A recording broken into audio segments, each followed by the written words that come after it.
नमस्कार दर्शकों, बात आज के चैनल के कार्यक्रम खबरदार खबरों में आपका स्वागत है। आपको बता दें कि इस कार्यक्रम में हम आपको देश दुनिया की दमदार खबरें संक्षिप्त में बताएंगे। तो लीजिए आज की खबरदार खबरें।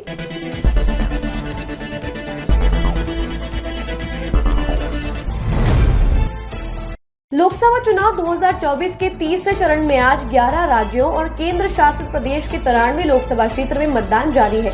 चुनाव आयोग ने बताया कि तीसरे चरण के चुनाव में 120 महिलाओं समेत कुल 1331 उम्मीदवार अपना भाग्य आजमा रहे हैं। आज के इस चरण में हाई प्रोफाइल नाम जैसे अमित शाह, ज्योतिरादित्य सिंधिया, मनसुख मंडाविया, दिग्विजय सिंह, शिवराज सिंह और सुप्रिया सुले शामिल हैं। आज करीब 17.24 करोड़ मतदाता अपना मताधिकार का प्रयोग कर अपना सांसद चुनेंगे। झारखंड के रांची में सोमवार सुबह से चल रही ईडी की छापेमारी की कार्यवाही आज सुबह मंगलवार को खत्म हुई। इस कार्यवाही में करीब 35.23 करोड़ रुपए बरामद किए गए। बरामदगी के बाद ईडी ने मंत्री आलमगीर आलम के एसओडी संजीव और उसके नौकर जहांगीर को गिरफ्तार कर लिया है। दोनों से ईडी अपने दफ्तर में पूछताछ कर रही है। आपको बता दें कि कुल 6 जगहों पर ईडी ने इस कार्यवाही को अंजाम दिया था। अमेरिका और यूरोप के वैज्ञानिकों ने मिलकर एक ऐसा ऑल इन वन टीका बनाया है जो ओमिक्रॉन, डेल्टा, अल्फा, गामा सहित विभिन्न स्वरूपों से बचाव कर सकता है। यह नई खोज टीका विकास के दृष्टिकोण प्रोएक्टिव वैक्सीनोलॉजी पर आधारित है। नेचर नैनो टेक्नोलॉजी में इस रिसर्च को प्रकाशित किया गया है। नए टीके में कोरोना वायरस शामिल नहीं है, लेकिन फिर भी यह उस वायरस के प्रति इंसानों में प्रतिरक्षा पैदा कर सकता है। रूस और यूक्रेन के बीच 26 माह से युद्ध जारी है। फिलहाल ये जंग थमती नजर नहीं आ रही है। इस बीच पुतिन के खतरनाक इरादे नजर आ रहे हैं। उन्होंने रूसी सेना को परमाणु हथियारों के साथ अभ्यास करने को कहा है। रूसी रक्षा मंत्रालय ने कहा कि पश्चिमी देशों से हमें बड़ा खतरा है और उससे निपटने के लिए हम हर स्तर पर तैयारी कर रहे हैं। पुतिन ने खुद कई दफा अमेरिका और यूक्रेन की मदद करने वाले देशों को परमाणु बम की धमकी दी है। ऐसे में परमाणु हथियारों के साथ सैन्य अभ्यास विश्व युद्ध की ओर एक और कदम है। प्रधानमंत्री मोदी मध्य प्रदेश के खंगरौन में एक जनसभा में कांग्रेस पर जमकर बरसे। उन्होंने कहा कि आप एक वोट से आर्टिकल 370 हटी, आपके एक वोट से दलित राष्ट्रपति बनी, आपके एक वोट से दुनिया में भारत का दबदबा कायम है।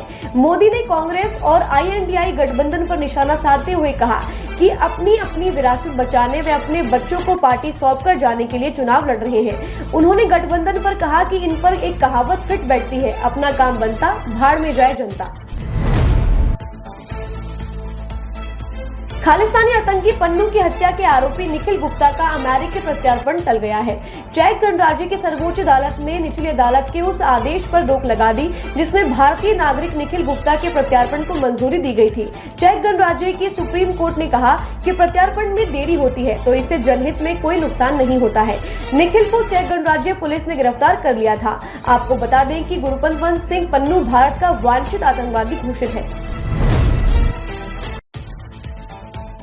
लोकसभा चुनावों के तीसरे चरण के बीच आज बॉलीवुड के दिग्गज अभिनेता और मशहूर टेलीविजन एंकर शेखर सुमन और कांग्रेस की national media coordinator Radhika Khera ने बीजेपी का दामन थाम लिया। आज दिल्ली पार्टी मुख्यालय में दोनों ने बीजेपी की सदस्यता ली।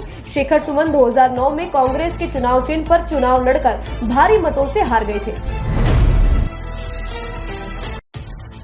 जम्मू कश्मीर के कुलगाम जिले में सुरक्षा बलों और आतंकियों के बीच आज सुबह से मुठभेड़ शुरू हो गई। जानकारी मिली है कि रेडवानी इलाके में आतंकवादियों की मौजूदगी की खुफिया जानकारी मिली थी। इसके बाद उन्हें ठिकाने से बाहर निकालने के लिए एक अभियान शुरू किया गया। इस दौरान आतंकियों ने जब अपने आप को सुरक्षा बलों से घिरा देखा तब उन पर अंधाधुंध फायरिंग शुरू कर दी। सुरक्षा बलों ने भी जवाबी कार्यवाही में फायरिंग शुरू की। समाचार लिखे जाने तक मुठभेड़ जारी थी। दिल्ली शराब घोटाले में बंद दिल्ली के मुख्यमंत्री अरविंद केजरीवाल की अंतरिम जमानत याचिका पर आज सुप्रीम कोर्ट में सुनवाई हुई। बीती 3 मई को जस्टिस खन्ना और दीपांकर दत्ता की पीठ ने कहा था कि लोकसभा चुनाव को देखते हुए अंतरिम जमानत पर विचार किया जा सकता है, लेकिन आज कोर्ट ने अंतरिम जमानत पर फैसला सुरक्षित रखा है और अब गुरुवार को इस मामले पर फैसले की उम्मीद है। ईडी के वकील राजू ने कहा कि केजरीवाल को आम आदमी समझकर ही केस को देखा जाए, क्योंकि कानून के सामने सब बराबर है। बिहार में तीसरे चरण के चुनाव की वोटिंग के बीच लालू प्रसाद यादव ने बड़ा बयान दिया है। उन्होंने कहा कि मुसलमानों को आरक्षण मिलना चाहिए। उनके इस बयान पर पीएम मोदी ने कहा कि लालू का कहना है कि ओबीसी, एससी, एसटी समाज को मिलने वाला पूरा आरक्षण छीनकर मुसलमानों को दिया जाए। वहीं बिहार के डिप्टी सीएम सम्राट ने कहा कि लालू कितनी भी कोशिश कर ले, मुसलमानों को विशेष आरक्षण नहीं दिया जाएगा। खबरदार खबरों में आज के लिए बस इतना ही। कल फिर नई खबरों के साथ हम होंगे आपसे रूबरू। नमस्कार।